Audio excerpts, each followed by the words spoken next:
There are several ways to set up a Google Hangout. Simply go to calendar.google.com. Let's say I want to do a meeting for Tuesday, April 7th from 2 to 3. All I need to do is title Google Hangout with Classroom and click More Options. Now from here, all I need to do is click on Add Conferencing and select Hangouts Meet. I can put any other information I want to about this calendar event and time. Also, if I wanted to, I could click to add guest. I can start to type here and it will bring up my sample Chrome test student who I will be inviting to this Hangout. From here, I will save this and it will ask if I want to send out an email invitation to the calendar guests, and I will click send.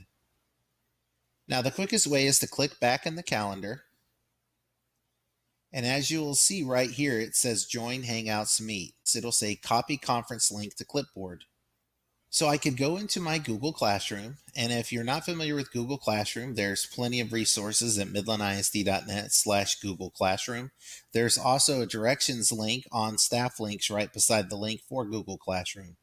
So I'm here in my stream on Google Classroom, and I can just click share something with the class. So again, I just want to share it with one of my classes, so I'll share it with Test Class 10. I can go down here to add, and I'm going to choose link.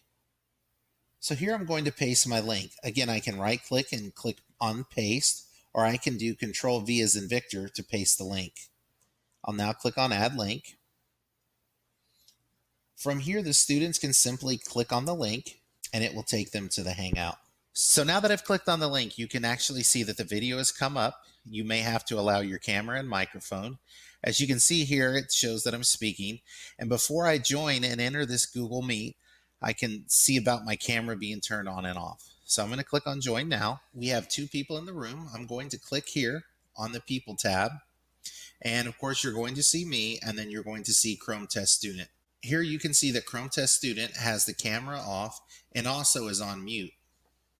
So as you'll notice my sound waves going, you'll notice that that is not the case with Chrome Test Student. For example, they unmuted their mic.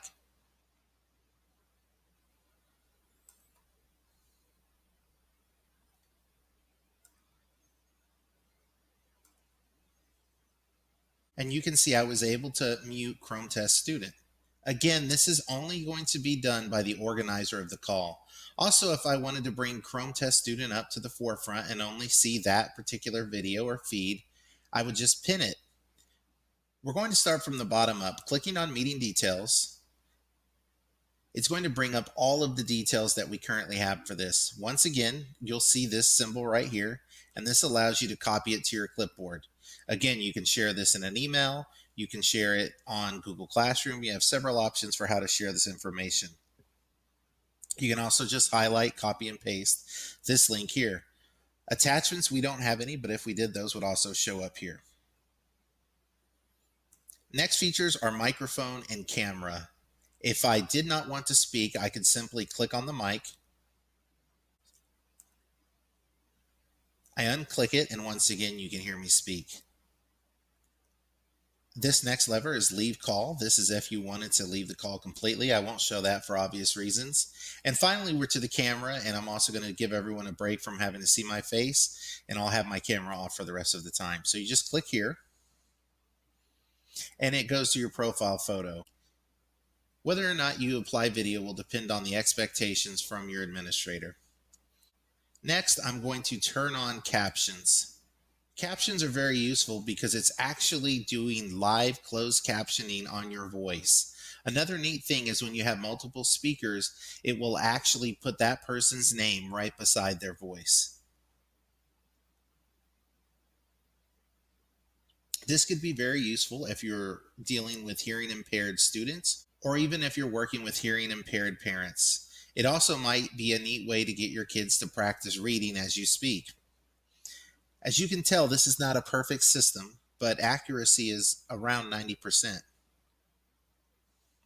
I'm going to turn off captions now. And this is the present button. This is if I wanted to present my screen to everyone. There's 2 options. I suggest you do your entire screen, and then that way everything that you're seeing is what the other people in the Hangout are seeing as well. Next, we're going to the three vertical dots. From now until July 1st, you have the ability to record a meeting. You must first ask for consent, click accept. All users will either get a visual or an audio reminder to let them know that this particular meeting is being recorded for privacy reasons. If I decide I no longer need to record, I will simply stop recording. From there, a copy of my recording will be emailed to me and saved in the Google Drive. Also, if there was anything within the chat transcript, that would be saved as well. Next, we're going to look at layouts. I highly recommend you leave it on auto. There are three options: sidebar, which is the most common that will be used, spotlight, which is only one speaker at a time, and tiled, which tiles three speakers. Again, from this spot, you can turn on captions once again, and you can go into settings. In this case, settings is only going to be for testing your camera and microphone and also having a test of your speakers. You likely want to do your testing before you start a Google Hangout. Use a phone for audio can be used several ways. You can share this link for users that may not have a device. Also, if you have a user that's having issues with a microphone or for some reason has a device without speakers, they could call in and do the audio via telephone and still have a screen to see everything that's going on in the Hangout. Moving to the top, you can see it's going to list some of our users here. And what you're seeing here now is called Grid View. Grid View is actually not a part of Google Hangouts, but it can be downloaded at Google Meet Grid View in the Chrome store. If I were to click here, it would provide me with the option of seeing only participants with video. Since I'm the only one with my demo account, there's no reason to show this, but just know that when you have a group of people, it's a nice function to be able to see a classroom or to be able to see your coworkers. Next, over here we have people. And again, we already talked about this ability to pin someone. So if I wanted to pin my Chrome Test Student account on my main screen, I could do that. They were talking, I could mute them here. It's very important, and you'll see here on the notes that you can't unmute someone else. That's because we want to protect the privacy of everyone in their home, and we don't want to make this an unauthorized listening device. And that is why you can't unmute a speaker in your room. Next is the chat. The chat is a great spot for users to ask a question. For example, I just asked, when is the next Hangout? We highly recommend for speakers to occasionally go back to the chat after speaking for a while to look and see if there's any questions. This is a great way to not interrupt the flow of a Hangout. In this case, I can see my sound waves knowing that my mic is on, and I can also see my image. That lets me know that my camera's on, even though what I see on the screen isn't showing me at the moment. Google Hangouts is similar to Google Classroom in the sense that it is a very clean interface. It'll take some work at first, but I promise you will get used to it, and you'll find it very effective both for working with coworkers as well as with students. Also, don't forget that you can go to the help section on staff links. It will be right beside the link for Google Hangouts listed as help.